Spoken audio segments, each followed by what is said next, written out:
There is no such thing as bad people. We're all just people who sometimes do bad things. Can you believe that? In this context? Whoa, whoa, hold your horses. You can't just drop that bomb without warning. Sounds like something my parole officer used to say. What book are we even talking about? The one with the flowers. It's It Ends With Us by Colleen Hoover, the sensation currently melting down the internet. And that quote, in the context of domestic violence, is, well, it's certainly a choice. Domestic violence. I thought this was one of them spicy romance deals. Hot doctor, cute girl running a flower shop named Lily Bloom. Seriously, Lily Bloom, a flower shop. They meet cute. They get naked, the end. That's what the cover looks like. Pink flowers. The cover is deceptive.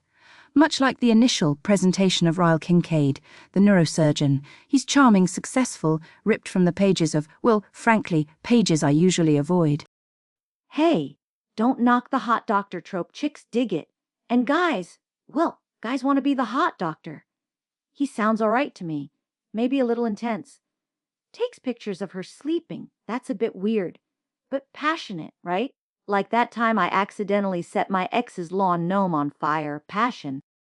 He assaults furniture before he assaults Lily. He exhibits classic controlling behaviors: jealousy, possessiveness, explosive anger. These aren't passionate quirks, they are klaxons, giant flashing neon signs screaming run. Okay. So he has a temper. Who doesn't? My neighbor Barry throws his recycling bin across the street every Tuesday. Maybe Ryle just had a bad day at brain surgery. Stressful job. Cut the guy some slack. He probably had childhood trauma. Everyone has trauma now. It's the new gluten intolerance. While the narrative does provide a traumatic backstory for Ryle, using it to excuse intimate partner violence is precisely the problematic core people are reacting to. Readers feel manipulated because Hoover makes them like him first.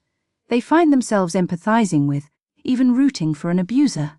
One reviewer literally called it pro-abuser propaganda. Propaganda. Come on, it's a story. People need to chill. So the guy's a bit of a psycho. Makes it interesting.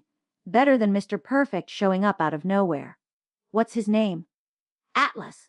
Sounds like a damn roadmap. Or that guy holding the world up. Talk about pressure. Probably boring as hell. Atlas Corrigan, Lily's first love, represents the safe harbor, the idealized alternative. Though, frankly, his reappearance is narratively convenient to the point of absurdity, and some find him problematic too, the age gap when they were teens, the almost cloying perfection. See? Boring. Give me the psycho doctor any day. At least he keeps you on your toes. Probably great in the sack too. Crazy ones always are. Remember Brenda from accounting? You hated her too.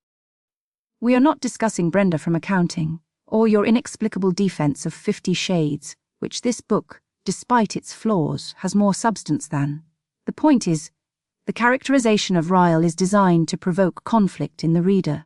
But does that make the book good? Good. Who cares if it's good? Is it entertaining? Does it make you want to throw it across the room? Sounds like it. People are losing their minds. I feel manipulated, tricked, heartbroken, educated, thankful. Mind messed up. That's a hell of a review. Sounds like my last trip to Vegas. The prose itself is functional. Some find it accessible, others find it simplistic, riddled with clichés. Lily Blossom Bloom, opening a flower shop. It's a bit on the nose, isn't it? And the constant diary entries to Ellen DeGeneres, a baffling choice. Ellen, seriously. Okay, that's weird. But the clichés sell. People love that stuff.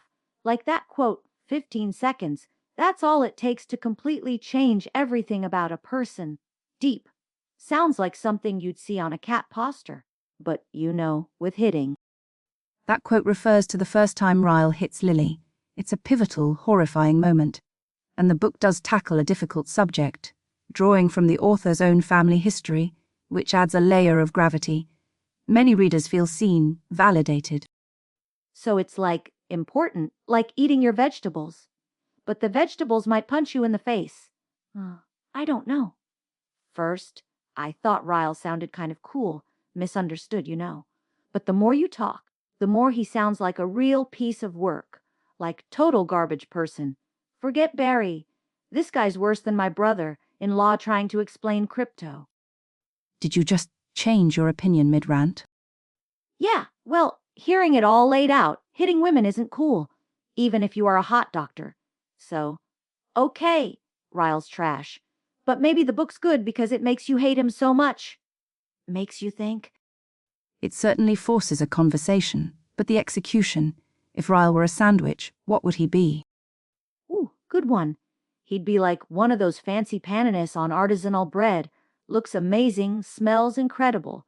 You take a bite and it has ghost peppers and broken glass hidden inside. And it costs $30.